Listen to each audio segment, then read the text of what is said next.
Hi guys, welcome back. So today's videos is going to be a bit different than what I usually do. Usually start, by analyzing a result. I talk about a business model and then I analyze the result. But today we're going to talk a bit more on the behavioral aspect. And one of the things that I usually advocate in all my videos or even on my tweets, if you've seen, is that I keep telling you all to first understand what the business does and understand the robustness of the model, right? So why is it so important for us to understand the business, how the business makes money, or what is the robustness of the model? Why is it like so inherently important, and how does it affect us, right? That is what we will be discussing today. So usually that what I see is, like I have my friends come up to me and be like, like, bro, like I invested here, and like this company has xxx top line is growing by this amount, bottom line is growing by this, and they will give you all kind of ratios, all kind of metrics. They'll give you an entire excel also if you need, probably, right?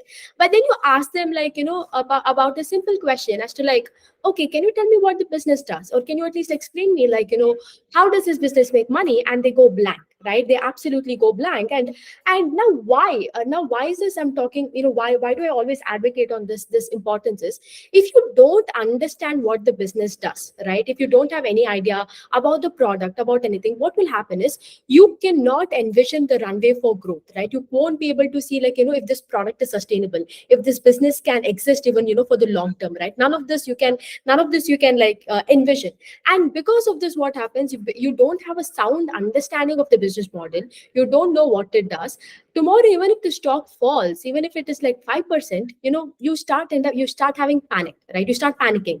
And that is one of the reasons. The other thing is also, you people like just going and talking about xxx metrics, talking about so and so charts and everything, but not having a basic understanding of a business model. Is like you going to the gym, right? And you tell you want to have a really great body, fit body, but you go to the gym and you don't know what exercise to do. You're just taking two dumbbells, and you're just doing some random ass exercise, like probably like going to the gym, doing like one chest press, like random things you're doing, right? And you see, right, because of this random things that you do not have a process. You do some random things. What happens in the gym? Imagine this: you go to the gym. You might be going to the gym every day, right? But you don't have a process. You don't know what to do. What happens? You go to the gym. You're paying the gym membership for 1 year, but at the same time your body is not getting built. So क्या हो रहा है वहां पे? Body build नहीं हो रहा है और आपका पैसा भी जा रहा है जिम मेंबरशिप में. Similarly here also, you might do all kind of xyz metrics, but not having a core understanding of the business model comes down to one thing: you will waste your time here in the market, and the second time you won't be making any significant amount of money,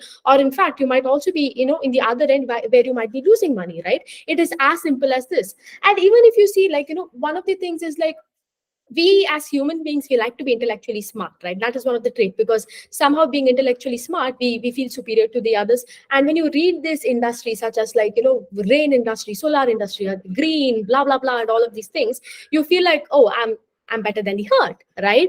So, and you tend to ignore the things that are usually in your area of competence. What you probably know, like, for example, a person who is in the IT sector, he probably will have a very very strong understanding, right? Like, like the same friend, like they come and talk about all these engineering products, and they have no clue as to, like, what these engineering products are, where are these engineering products are used. But at the same time, you ask them about that IT ka industry mein kya ho raha hai, they will give you an entire explanation for the next 15 minutes as to, like, what is happening here, right? That is another thing. So people tend to, like, ignore what they know and try to, like, invest everywhere, do xyz allocation in some places. And the other thing also that comes here is, when you don't understand the business model, right, when you don't understand what this company does, you know it, right, but you will not accept it, but subconsciously and this gets reflected even in this gets reflected in your behavior. And one such ways, if you go back and see the kind of allocation these people do, right, they might be talking about, like, oh, I may I invested here. But when they don't understand it, just go look at the allocation. It will be hardly 1% or 2%. Another common thing is also, this comes, people come and brag about, they have made like 150% in a stock, 100% in a stock. But then go ahead and ask them, like, what is the allocation? And they'll be like, yeah, I invested 2,000 rupees, it became 4,000. But bro, I made 100% in that stock, right? So you do understand it. At the end of the day, you're just kidding yourself. You're just fooling yourself in the name of, like, all this, if you don't understand the business model, you're just inherently fooling yourself. The second thing also, another behavioral aspect is, like, thinking, like, xyz person is leading a business and hence it will be successful, right? Now I'm just taking an example. don't get me wrong here, I'm just for example purposes I'm taking it. Like, a few people think, like, oh, Mukesh Ambani is leading Reliance, of course, he's one of the richest persons in the world, so of course Reliance is going to be successful. Now, having this logic while buying any businesses, it can be Reliance or any XYZ businesses you're buying, is as equal to, going, thinking like, Shah Rukh Khan is starring in a movie, so of course any movie that he does will be successful. Now, that is not the case, and not like every movie that Shah Rukh Khan has done has been a blockbuster. Similarly here also. And the third thing is, the seeing like some great investor has done an investment, so flocking behind it, right? Now, you and I don't know this investor, we don't know the logic, the framework, or the timeline this person is buying for, right? And usually, people, when they see an investor buying a stock here, the usual what do I tell? The usual trait to observe here also is that they see the amount, right? They see like, oh, XYZ investor bought 10 crore shares of, 10 crore worth of shares. Now, for of course, for a lot of people, for a human being, this might not even be the size of their portfolio, and they might aspire that portfolio, right? That is why they are in the market here for, right?